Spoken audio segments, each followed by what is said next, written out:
Kanalımıza abone olmayı unutmayın. Bay bay.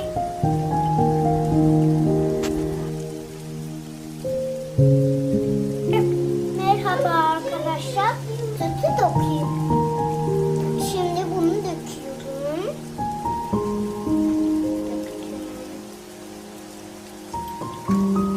Şimdi böyle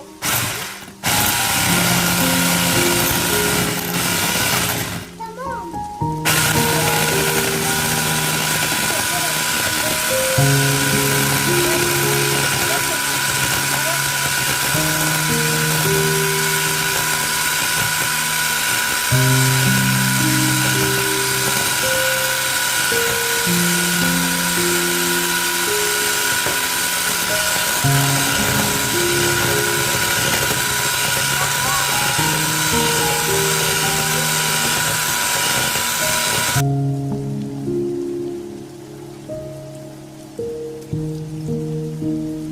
Tamam arkadaşlar. Şimdi annemi çağır. Şimdi yapıyorum. Annemin istediğini. Hem de benim kardeşim de.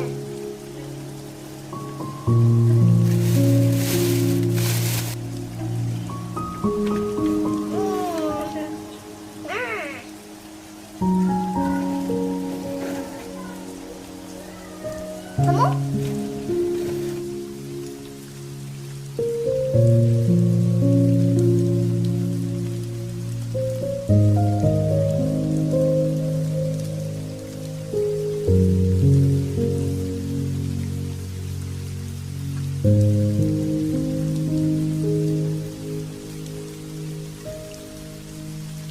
Diyorum.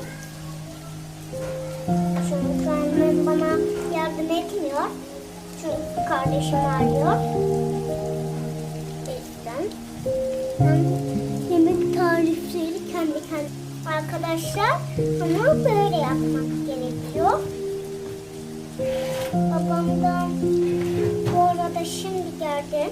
Ben de yapmaya başladım. Annem söyledi ya. O yüzden ben yapmaya başladım. Şimdi arkadaşlar karapuzlar lazım. Arkadaşlar şimdi karapuzları ben koyuyorum. Çünkü burada karapuzlardan lazım. Çikolata lazım. Nasıl? Hı? Koşun aile melezi. Bak ay çikolata. Annemin reza bana çikolata lazım.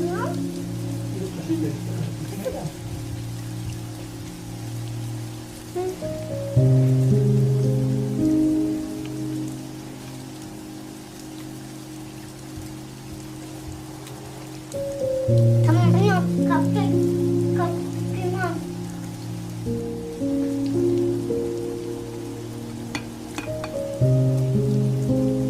Kızım.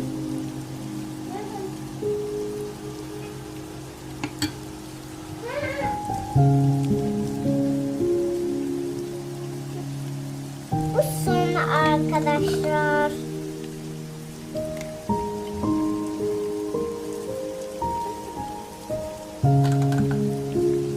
Arkadaşlar şimdi annem